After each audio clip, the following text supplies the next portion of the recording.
अथ श्री कार्तिक मास महात्म्य 26वां अध्याय। श्री कृष्ण भगवान बोले, पहले उज्जैन में कोई धनेश्वर ब्राह्मण रहता था। वह अपने कर्मों को नहीं करता था, पापी और दुष्ट बुद्धि था। रस, कंबल, चर्म के व्यापार करता था और झूठ बोलता था।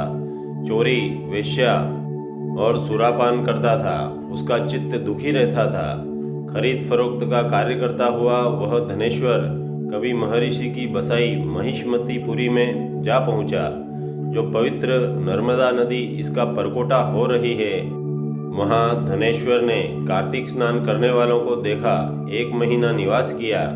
बिक्री के लिए नर्मदा के किनारे घूमते हुए उसने स्नान करके जप और पूजन में लगे हुए ब्राह्मणों को देखा।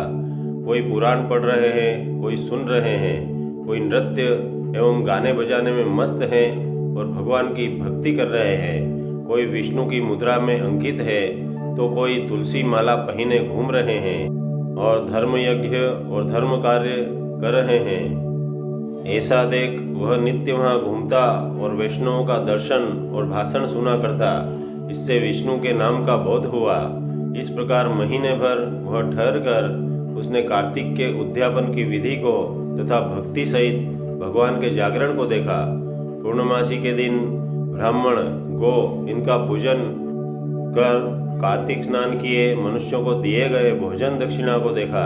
फिर सायंकाल के समय मनुष्यों ने शिवजी की प्रीति के लिए दीपदान किया, उसको भी उसने देखा। फिर पूजन आदि को देखता हुआ धनेश्वर घूम रहा था। तभी काले सर्पों ने उसे डस लिया। वह व्याकुल होकर गिर पड़ा। मनुष्य उसको गिरा देख उसके चारों ओर एकत्र हो गए और तुलसी मिला जल उसके मुख में डाला।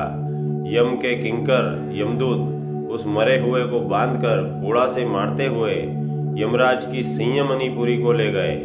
चित्रगुप्त जी ने उसके सभी बुरे कर्म यमराज को बतलाए कि इसने अपने जीवन में कोई सुकृत्य नहीं किया है।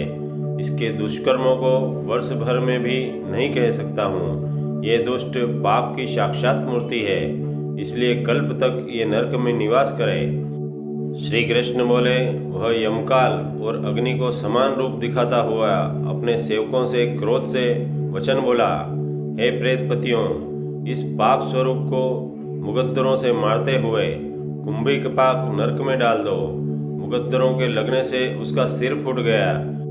फिर धनेश्वर को प्रेतपति ने तेल के ओटाने से, जिसमें शब्द हो रहा है, ऐसे कुंभिपाक नरक में डाल दिया, किंतु उसके डालने से अग्नि शीतल हो गई, जैसे प्रहलाद को डालने से अग्नि शीतल हो गई थी।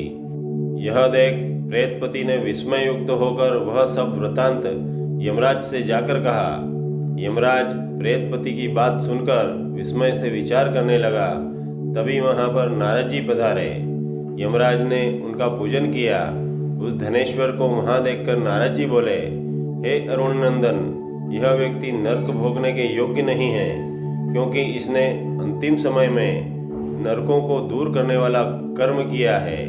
जो पुण्य करने वालों का दर्शन, स्पर्श और संभाषण सुनता है, वह पुण्य के 6ठे अंश को प्राप्त होता है।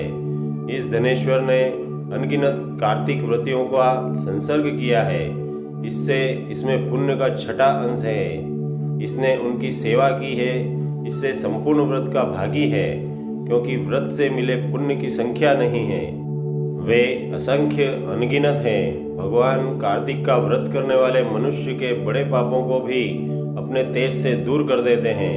अंत समय में तुलसी मिले हुए नर्मदा के जल से वैष्णवों ने इसको स्नान कराकर भगवान का नाम स्मरण कराया था। इससे इसके संपूर्ण पाप दूर हो गए हैं। उत्तम गति को प्राप्त होने योग्य यह मनुष्य है। विष्णु की इस पर कृपा है, इसलिए नरक में न घेरा जाए। जैसे गोले और सूखे पापों से नरक मिलता है, ऐसे ही अच्छे कर्मों से स्वर्ग प्राप्त होता है। इससे यह धनेश्वर यज्ञ योनि पाकर सभी पाप भोगों को दिखाने वाले सब नरकों को देखकर मुक्ति को पावे। कृष्ण भगवान बोले, यह कहकर जब नारद जी चले गए, तब उसके पुण्य ज्ञात होने पर यमराज ने दूत के द्वारा उस धनेश्वर ब्राह्मण को सब नरक दिखाने के लिए फिर बुलाया। इति श्री कार्तिक मास महात्म्य 26वां अध्याय समाप्त। दोस्तों, भक्ति के इस वातावरण को और अधिक अद्भुत बनाने के लिए आप हमारे वीडियो को लाइक करें, शेयर करें। यदि आप हमारे चैनल पर पहली बार वीडियो देख रहे हैं तो हमारे YouTube चैनल अद्भुत ज्ञान एवं भक्ति को प्लीज़ सब्सक्राइब कर बेल आइकन अवश्य दबाएं ताकि हमारा हर नया वीडियो आप तक शीघ्र पहुंचे।